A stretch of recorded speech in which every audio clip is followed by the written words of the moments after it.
आज हम बात करेंगे ऐसे गुनाह की जो रात के अंधेरे में किया, जिस गुनाह ने गंगा जमुना तहजीब वाले देवभूमि की मिट्टी को अपवित्र कर दिया।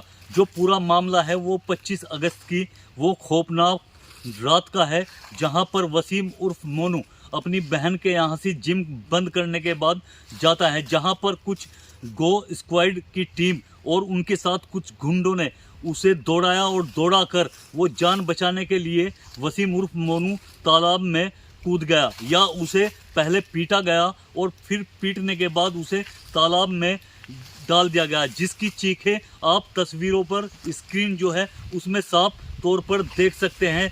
हालांकि बात हम बाद में करेंगे, लेकिन ये तस्वीर हम आपको पहले दिखाने चाहेंगे किस तरह जो मोनू है वो जान बचाने के लिए चीख रहा है और गुहार लगा रहा है कि मुझे बचाओ, और वहाँ पर कोई आदमी उसे बचाने के लिए नहीं आता। हालांकि एक शख्स था जो उसे बचाने के लिए जाता है, मगर कुछ खाकी में जो गुंडे लोग थे, जो खाकी वालों के साथ थे, उन्होंने कहा कि अगर तुम इस शख्स को बचाओगे तो आपको गोली मार दी जाएगी, जिस डर के कारण उन लोगों ने जान नहीं बचा पाए। हालांकि वसीम जो था वो रात के अंधेरे में तालाब में चीखता रहा कि मुझे बचाओ मुझे बचाओ, लेकिन वहाँ पर उसकी चीख शायद सुनने वाला कोई नहीं था।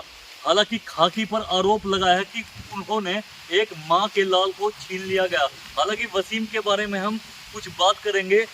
वसीम एक जिम ट्रेनर था, जो दिल्ली में एक कंपटीशन में भाग लेने वाला था, जिसके तौर पर उन्होंने सिक्योरिटी भी जमा कर रखी थी। हालांकि ये गुनाह है उसमें कुछ सियासी लोग उस गुनाह पर पर्दा डालने की लाख कोशिश कर रहे हैं। अब देखना दिलचस्प होगा जिस तरह से पुलिस ने कार्रवाई कर रही है। हालांकि मतलब वह काम हो गया कि उल्टा चोर कोतवाल को डांटे।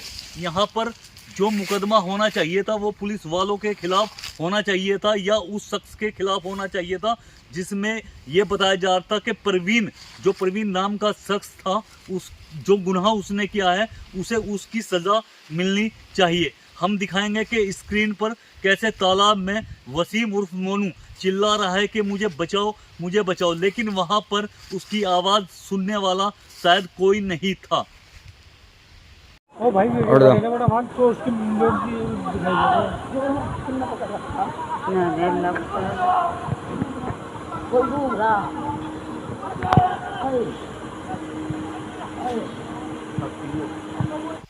गोरक्षा पुलिस सवालों के घेरे में उस वक्त आ जाती है जब गंगनहर थाने के बिना बताए वो माधोपुर गांव में पहुंचती है, जहां पर सोहलपुर गांव का एक जो निवासी होता है वसीम उर्फ मोनू, वो अपना जिम बंद करने के बाद अपनी बहन के यहाँ पर जाता है, जिसे शक के आधार पर मौत के घाट उतार दिया जाता है, वो भी तालाब में डुबोकर। जिस तरह ग्रामीण आरोप लगा रहे हैं, ग्रामीणों ने आरोप लगाया है कि प्रवीण नाम का जो शख्स था जो पुलिस के साथ था, उसने जो मृतक वसीम है उसके साथ मारपीट की, जिसका पैरों पर निशान है और मुंह पर जो निशान है वो पाए गए।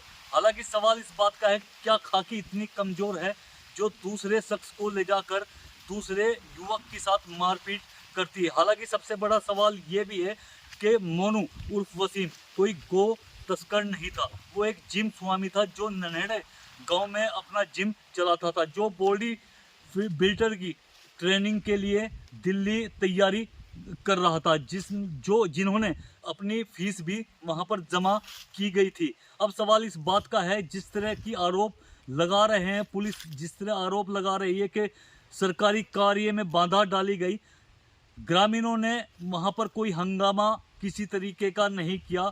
जो आरोप है वो बिल्कुल निराधार बताए जा रहे हैं। ये मीडिया नहीं, ग्रामीणों ने जो मीडिया को बताया वो सवाल है। दूसरा सबसे बड़ा सवाल ये है कि अगर वे गो तस्कर था तो वो खाकी में छुपी ईमानदारी जो इंसानियत थी वो कहाँ गई?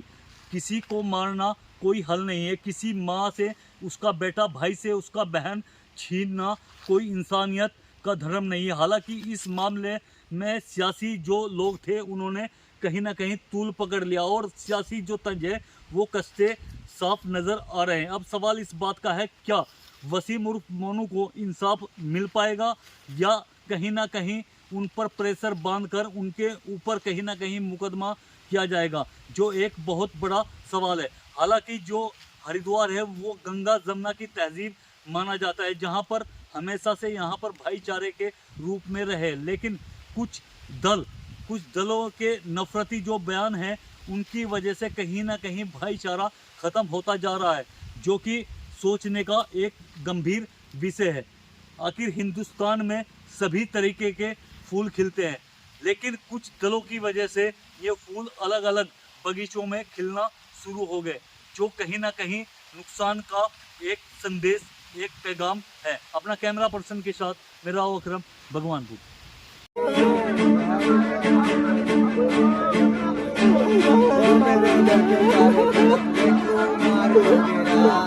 मेरे